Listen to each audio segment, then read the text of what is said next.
So రంగమార్తాండకు వచ్చేస్తుంది sir. Remake as it is అడిగాను కదా. చంద్రలేఖ టు రంగమార్తాండ రీమేక్లో జనరల్ కానీ చేంజెస్ అంటే ఇప్పుడు రంగమార్తాండ తీసుకోండి, చేంజెస్ మీరు ఏం చేశారు? చాలా చేశాను. ఓన్లీ బేసిక్ ఎలిమెంట్ తీసుకుని, ఆ కోర్ ఎలిమెంట్ తీసుకుని, కొన్ని సీన్స్ మాత్రం తీసుకుని, మిగతాదంతా ఫ్రెష్ కథ, కొత్త కథ రాసుకున్నట్టే, కొత్త సినిమా కథ రాసుకున్నట్టే రాసుకున్నాను. అంటే అందులో రంగమార్తాండలో నాన్ లీనియర్గా స్టార్ట్ అవుతుంది అని యాక్చువల్లీ నేను ఫిలిం మొత్తం చూడలేదు సార్, కొంచెం చూసాను, మోర్ దాన్ హాఫ్ చూసాను. ఎందుకంటే టీలు హోటల్లో ఇచ్చే ఆయన రంగస్థల పద్యాలు డైలాగులు చెప్పడంతో మిగతా కస్టమర్స్ అట్రాక్ట్ అయ్యి అక్కడికి వచ్చి ఆడియన్స్ అలా ఉండడం, తన బయోగ్రఫీ రాసి అతను అడగడం, ఇవన్నీ ఒక విధమైన స్టోరీ ఫ్లో వెళ్ళేలాగా, ఫ్లాష్ బ్యాక్ వెళ్ళేలాగా ఒకటి వచ్చింది, ఒక ఇది ఉంది.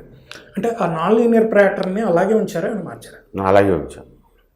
సో స్క్రీన్ ప్లే అలాగే ఉంది, సీన్స్ అండ్ ఇంట్రెస్టింగ్ సీన్స్ ఇంకా ఎక్స్ట్రా ఏమైనా స్క్రీన్ ప్లే ఫార్మాట్ కూడా మారుతుంది. ఓకే, బట్ అది బేస్ కింద తీసుకున్నాం. ఒక నాన్ లీనియర్ ఫార్మాట్ని బేస్ కింద తీసుకుని దాన్ని మనం ఎలా చేయగలను, నేను ఎలా డ్రైవ్ చేయగలను అనే దాని మీద వెళ్ళాను.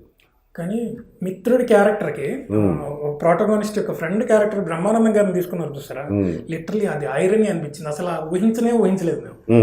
అంటే భార్య వియోగం తర్వాత మంచాన పట్టి కూడా ఒక ఫిలాసాఫికల్గా మాట్లాడతారు ఆయన. అంటే పెద్ద బలం ప్రోటోగోనిస్ట్కి, స్నేహితుడు. ఈయన రోడ్డును పడిపోయే టైంకి కూడా, టైంకి చాలా ముందే ఆ పాత్ర విజృంభణ చాలా వెయిట్ ఉంటుంది. బ్రహ్మానందం గారిని అసలు తీసుకోవాలని ఎవరిది సార్ ఐడియా? అది ఎవరిది ఎందుకుంటారు, నాదే ఉంటుంది. అంటే any suggestions from your assistants and Prakash Raj sir? Brahmanandam గారు అంటే కామెడీకే అందరి స్టీరియోటైపిక్ ముద్ర ఆయన మీద ఆడియన్సే వేసుకున్నారు, కామెడీయే బాగా చేస్తారు అని. బట్ బ్రహ్మానందం 1150 సినిమాలు, Guinness book of world record, ఇలాంటి ఒక ఇంటెన్స్ క్యారెక్టర్ యాక్చువల్ రాఖీలో ఉన్నారు బ్రహ్మానందం గారు. నేను లేదు, అందులో కూడా కామెడీ క్యారెక్టరే. రాఖీ, మణి అండ్ చక్రం అండ్ మహాత్మా, డేంజర్ అన్నిట్లోనూ ఆయన ఇమేజ్ మీద ప్లే చేశాను నేను. బట్ బ్రహ్మానందం గారు ఆన్ స్క్రీన్ ఎంత గొప్ప కమెడియనో, ఆఫ్ స్క్రీన్ అంత గొప్ప లెర్నెడ్ మ్యాన్, లిటరేట్, ఫిలాసఫర్, చాలా మంచి వ్యక్తిత్వం. కొత్త కోణం సార్ లిటరల్లీ ఇందులో. కొత్త కోణం కదా, ఆయన అసలు కోణం. అది నేను ప్యారలల్గా నేను మనీ సినిమా అసిస్టెంట్గా చేస్తున్నప్పటి నుంచి చూస్తున్నాను కాబట్టి క్షణక్షణం అనుకుంటా ఫస్ట్ ఆయనతోటి పనిచేసింది. అప్పటి నుంచి నేను బయట మాట్లాడుతున్నప్పుడు ఆయన మీద క్లాప్ కొడుతున్నప్పుడు, లేకపోతే షార్ట్ గ్యాప్స్లోనూ ఆయనకి షార్ట్ రెడీ అని చెప్పడానికి వెళ్ళినప్పుడు, డబ్బింగ్ దగ్గర కాసేపు మాడుతూ ఉంటాం కాబట్టి ఆయన తాలూకు ఇది తెలిసింది నాకు. సో దాని మీద ఎప్పుడైనా ఇప్పటికి కూడా అప్పుడప్పుడు మాట్లాడుతుంటే ఫోన్ ఏదైనా 1 hour 1.5 hour ఒక ప్రవాహంలాగా చెప్తూ ఉంటారు.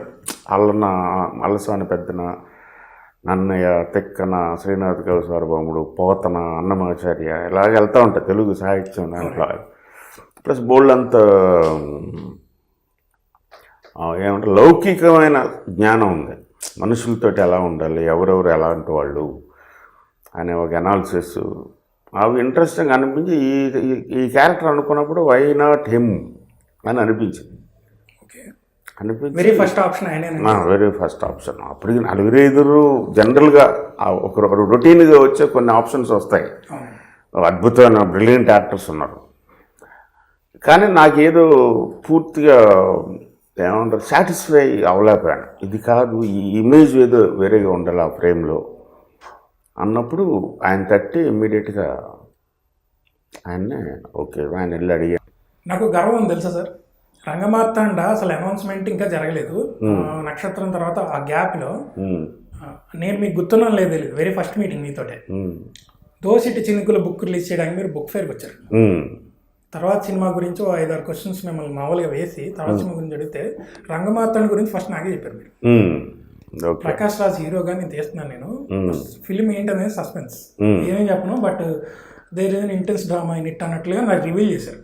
నేను దాన్ని మీరు వెళ్ళిపోయిన తర్వాత ఇలా కొత్త సినిమా చేయబోతున్నారు, ఈ విధంగా అప్డేట్ చెప్పాను, అంతా రెడీ చేసుకున్నాను.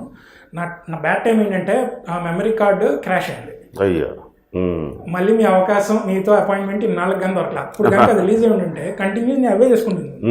సెలబ్రిటీ ఇంటర్వ్యూస్లో ఇంకో 10 ఎక్స్ట్రా చేసేవాడిని. బట్ ఆ నాస్టాలజిక్ ఫీలింగ్ ఉంది, ఆ ఫుటేజ్ లేదు, అది పెద్ద బాధ సార్. ఓకే